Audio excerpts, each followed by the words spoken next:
Bonjour à tous, bienvenue dans l'Hebdo des Assos. Alors on va commencer par aller faire un petit tour du côté d'une association qui a comme président d'honneur le petit-fils d'André Citroën et André Turca, le célèbre pilote d'essai du Concorde.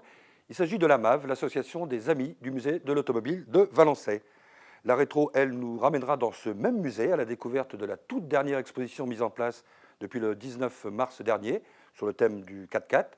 Dominique Delpoux, notre spécialiste, nous apportera toutes les informations pour organiser légalement un loto. Et tout de suite, un petit tour du côté de l'AMAV.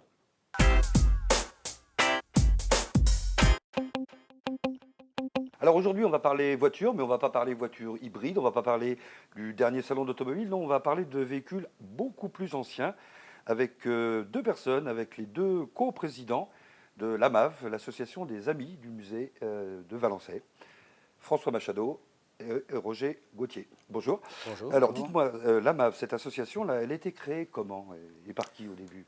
Je Donc crois au que vous y début, êtes depuis le début, vous. Hein. voilà. Ouais.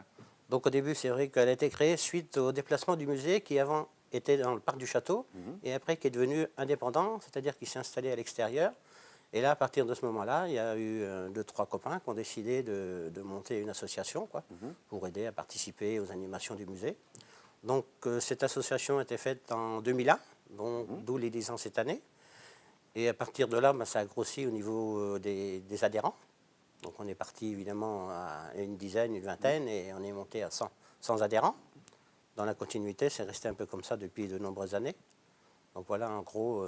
Parce que vous le disiez juste à l'instant, là, avant, en fait, ce musée, c'était une collection, c'était la collection des frères Guignard, c'est Voilà, ça? la collection des Ferrignac qui était installée dans le manège, au château, dans le parc du château.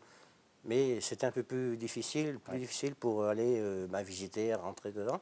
Donc là, il s'est mis à l'extérieur, et là, en fait, il est géré par la communauté de communes. Donc les bâtiments, communauté de communes, le personnel, communauté de communes, il y a une personne Ouais. à temps complet, et l'association, voilà, D'accord. qui est à Alors j'ai vu, l'extérieur. en cherchant un petit peu des informations, j'ai vu que vous aviez des présidents d'honneur prestigieux. Je cite André de Saintonge, pour ceux qui ne connaissent pas, c'est quand même le petit-fils d'André Citroën. André de Saint-Sauveur. Saint-Sauveur. Saint-Sauveur, oui, oui, de Saint-Sauveur, exact. Et puis André Turca, alors là, pour les plus vieux que nous sommes, on se rappelle, c'était le pilote d'essai du Concorde. Voilà, Ils tout à sont fait. présidents d'honneur de la MAV. de Hein. la MAV depuis tout le début. D'accord. Alors, qui est-ce qu'on trouve à la MAV? Vous n'êtes pas des anciens mécanos, tous, j'imagine. Non, on est tous des passionnés de voitures anciennes, voitures et motos. D'ailleurs, on commence à voir aussi un peu plus de passionnés tracteurs qui arrivent parmi nous. Ouais. Donc c'est pour ça que pour les 10 ans, on en reviendra tout à l'heure, on en fera une sortie. Mais on n'est pas forcément mécanicien ou quoi que ce soit. D'ailleurs, la plupart emmènent leur voiture chez le mécano, où on a toujours des gens avec nous, des amateurs, qui nous prêtent la main pour justement faire une petite révision. Comme on a aussi des dames qui ont des véhicules anciens. Donc voilà quoi. Donc, Qu'est-ce qui vous plaît, vous, dans ces mécaniques anciennes là? Disons que moi, j'ai toujours quand même, je fais partie des mécaniciens, moi, on va dire. J'ai toujours travaillé en mécanique, et donc à un moment, je faisais la compétition automobile. Bon, à la suite des événements, au niveau des licences et tout ça, c'était de plus en plus compliqué.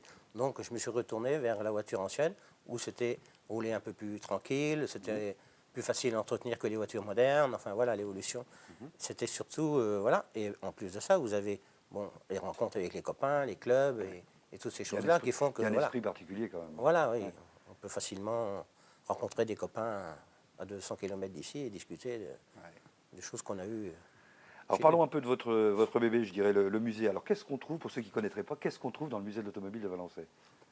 on trouve toutes sortes de véhicules. Donc on a 60 véhicules, la collection de la famille Guignard, toujours, comme d'habitude.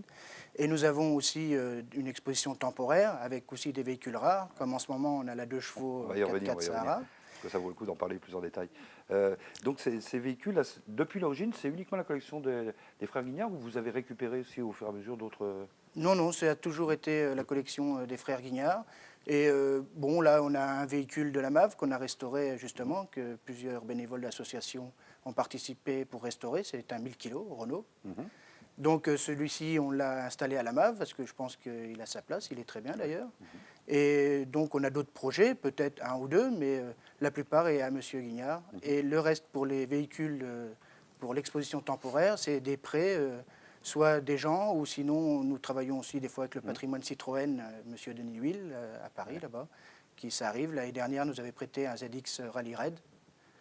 Donc des véhicules assez rares qui ne sont pas faciles à trouver, donc on se tourne vers des gens un peu comme ça. D'accord. Alors, faites-nous rêver, pour ceux qui ne connaissent pas, il y a vraiment des véhicules impressionnants là-bas, et d'un certain âge quand même. Le plus vieux, il a que... Donc c'est une Panhard Levasseur 1898, c'est les premières 1898. voitures. Quoi. Donc ensuite, il y a beaucoup de voitures en 7, des 1900, 1905, 1907, 1910. Donc là, on a toutes ces générations-là. On a après une génération de voitures un peu plus des années 30-40, avec des Delage, des Panhard Levasseur aussi, mais un peu plus anciennes. Et on a une Bugatti. On a après, après on tombe dans les voitures populaires, on va dire, donc traction, frégate, Floride et 2 chevaux. Hein. Il y en a qui ont rêvé, Voilà, comme rêvé à ça, l'époque. voilà. Donc ça, c'est un peu la gamme du musée. Alpine aussi, je crois que vous avez une Alpine. Alpine, oui, ça c'est une la 310, dernière. ouais. Voilà. Ouais, ouais. Alpine, Chambord, enfin voilà, un peu la... Et puis sinon, on a aussi les 5 chevaux, les 5 chevaux Citroën, les Renault, les Licorne, Samson, enfin tous ces modèles un petit peu. D'accord. Les Elles sont en marques état de disparues. marche Pardon? Elles sont en état de marche? Oui, la plupart sont arrivés fonctionnels. Bon, voilà, donc elles ne roulent pas très souvent parce que ça prend du temps et c'est de plus en plus difficile aussi. Mais certaines roulent quand même plusieurs fois dans l'année, oui. Alors, vous l'avez évoqué il y a quelques instants, là, la MAV organise chaque année une exposition. Alors, vous avez fait quoi comme exposition? Il y en a eu pas mal déjà, pratiquement une tous les ans. Ouais. Qu'est-ce qu'on a pu voir Donc on a commencé, c'est vrai, par De Dion Bouton. Ouais. Après, je crois qu'on a fait un truc sur Citroën. On a fait sur les 2 roues. les 2 roues. De roues, ouais. On a fait sur la Formule 1. On a fait sur Peugeot. On a fait sur les Grands Raids. Ouais. On a fait sur les Croisières. croisières. Jaunes, Croisières croisières jaunes, bleues, ouais, voilà. tout ça. Ouais. Voilà à peu près, je crois que là, tout. Et donc là, vous vous occupez de tout. C'est vous qui vous Ouais. occupez de retrouver, Ouais. de prendre contact, de... Voilà, oui. D'accord. Donc l'association et le bureau cherchent des véhicules avec les gens de l'association.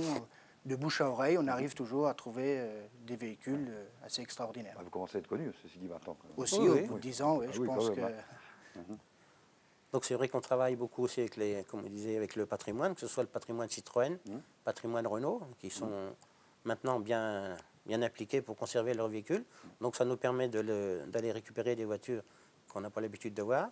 Il faut savoir aussi que c'est gratuit, il faut juste qu'on paye le transport, donc ils nous les prêtent gratuitement. Le plus difficile, c'est justement de bloquer pendant une saison. C'est ça aussi la difficulté, c'est-à-dire que le musée est ouvert 7 mois et demi. Et donc, c'est pas toujours facile d'avoir des gens qui nous prêtent une voiture pendant tout ce temps-là, quoi, parce qu'ils aiment bien s'en servir. Donc, avec eux, ça pose moins de problèmes, parce que bon, ils en ont quand même pas mal. Et c'est vous qui les mettez en scène aussi, parce qu'il y a une mise en scène. Hein. Voilà. Voilà. Je vous rappelle de l'exposition Salpson, avec la voiture qui était en train de se Voilà. peindre dans la cabine de peinture. Voilà, ça, c'est vous qui faites ça? Oui, voilà. Les Et c'était une mannequins, tout voiture, ça, et c'était une voiture classée au patrimoine. Ouais. Donc qu'ils avaient justement classée une année avant. Et ils nous en ont fait prêt pendant une saison. D'accord. Et la mise en scène est faite pareil, par des bénévoles, par tout ça. Des gens qui prennent des fois le temps, après le boulot, à venir nous donner un petit coup de main. Et puis c'est sympathique, chacun donne son goût et puis ses couleurs, quoi. Alors parlons un peu de la dernière en date, c'était depuis le 8 avril, je crois que c'est ça qu'elle doit être en place à peu près. Alors qu'est-ce qu'on découvre là, dans cette nouvelle expo? C'est en place depuis le 29 19 mars. Le 19 mars. 19 Voilà. depuis l'ouverture. Quoi. Donc on découvre une 2 chevaux Sahara, c'est une 2 chevaux 4x4. Le thème, c'est sur le tout-terrain. Tout-terrain, c'est ça, ouais. Donc on découvre une 2 chevaux 4x4 Sahara. Donc c'était la particularité, c'était une voiture qui avait 2 moteurs. Ouais. Soit on faisait tourner le moteur de derrière pour les roues de derrière, le moteur de devant pour les roues de devant, et puis les deux pour mettre en 4x4. On a aussi une Jeep Willys de l'armée, bien sûr, célèbre, voilà, ouais. qui nous est prêtée par M. Guignard. Nous avons aussi un sidecar cross des années 80, Ouais. donc c'est pas facile non plus à trouver. Bon, j'imagine. Nous avons des quads, des buggy, nous avons moto de cross, nous avons une 205 Africa Red, donc d'une personne qui a fait un rallye au Maroc de 205, spécialement 205, qui nous en a fait prêt. Nous avons un Poncin amphibie qui va sur l'eau et sur terre, un 8 roues. Et nous avons Avec un pêcheur à côté d'ailleurs. Oui, voilà, exactement. Parce qu'on voit les images en même temps. Là, Voilà, c'est oui. C'est qu'on fait des petites mises en scène comme ça pour que ce soit un petit peu plus animé. Et nous avons un punch. Donc c'était pour aller au bois dans le temps, c'est pareil. Ça, c'est un 4 roues motrices avec moteur à l'arrière. Et puis voilà, quoi. Des pièces très originales. Voilà. On va reparler de votre anniversaire bientôt, là, vous avez présenté d'autres choses, mais vous avez aussi d'autres manifestations, vous faites des sorties, vous faites... Donc on fait en moyenne une sortie par mois, avec tous les ans un week-end de 2 jours. Ouais. Donc ça nous permet d'aller un petit peu plus loin et puis de rester ensemble tout un week-end. Nous faisons aussi des sorties moto. Là, on fait des sorties Solex. Et puis on va faire des sorties... On va moins loin, ouais. Enfin, bon. Et on va faire des sorties tracteurs. Voilà, bien sûr. Ah oui, aussi, oui, on va prendre son temps. Oui, on va partager avec les Solex, je pense que ça va le faire. D'accord. Alors donc les 4 et 5 juin prochains, ça sera joyeux anniversaire, hein, c'est le 10e année, c'est ça? Voilà. Alors qu'est-ce que vous nous avez concocté pour ces jours-là? Et bien justement, c'est-à-dire que le samedi, on veut le faire sur 2 jours déjà. Ouais. Donc le samedi après-midi, on va faire une balade avec les tracteurs et les Solex, faire une petite rando sur les pas de Benjamin Rabier. Ouais. Donc ça représente à peu de la près. vache qui rit. Voilà. C'est ça, oui. Ça représente à peu près une quarantaine de kilomètres. Donc on espère avoir aussi une exposition un petit peu sur le... Cette année, on fait ça au stade d'entraînement. Et à côté, donc, parce qu'il y a un peu d'espace et tout pour mettre ça. Donc il y aura aussi une petite exposition au niveau moto ancienne, voiture et tout ce qui peut rouler, on va dire. Donc on espère avoir des véhicules utilitaires. Maintenant, ce qui se fait aussi, c'est les caravanes anciennes. Ouais. Voilà, donc on espère avoir tout ça. Donc là, ça sera sur 2 jours. Et le dimanche, il y aura notre bourse comme tous les ans. Ça, vous faites tous les ans. Oui. Voilà. Qui marche bien d'ailleurs. Donc on va jumeler tout ça, quoi, pour faire une petite fête avec des repas champêtres et tout. Très bien. Écoutez, François Roger, merci beaucoup d'être venu. Merci. Vous savez ce que vous avez à faire le 5 et 6 juin, direction Valençay. Vous pouvez y aller avant, aller jeter un coup d'œil au musée. Et puis, ça se trouve, vous serez aussi mordu qu'eux, et puis vous aurez peut-être envie de rentrer à la MAV. Et nous, on continue l'émission. Merci.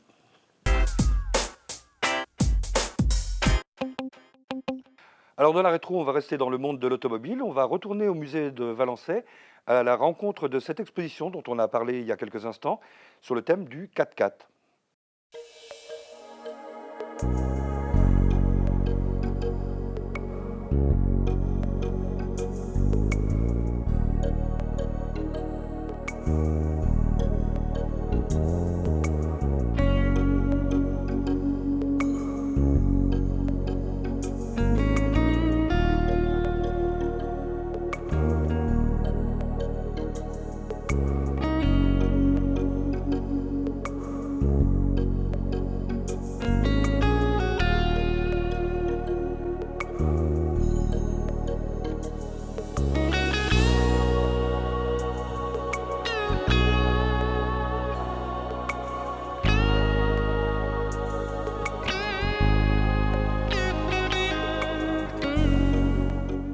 Loto, loterie, tombola, ce sont autant de moyens de récupérer un peu d'argent pour les associations.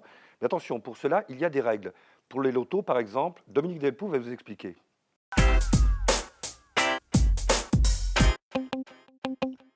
Il y a premièrement les lotos, qu'on appelle traditionnellement les poules au gibier, les rifles ou les quines. Et là, il y a une réglementation un peu plus, disons, aisée, puisque ce sont des jeux de hasard avec des grilles et des jetons. Et donc les lotos peuvent être organisés librement, sans aucune autorisation, dès lors qu'ils ont un caractère traditionnel, les lots ne sont pas constitués de sommes d'argent. Il faut que les mises soient inférieures à 20 €. Ça, c'est pour les cartons. Il y a également, il faut qu'ils soient dans un but social, scientifique, éducatif ou sportif, et puis qu'ils soient organisés dans un local, dans un cercle restreint, c'est-à-dire au niveau de la commune ou du bassin de vie. Ça, c'est les lotos traditionnels, ce qu'on appelle. Voilà, l'hebdo des assos, c'est fini pour cette semaine. On se retrouve donc la semaine prochaine. On ira faire un tour du côté d'une autre association. Rendez-vous donc lundi à 19h15.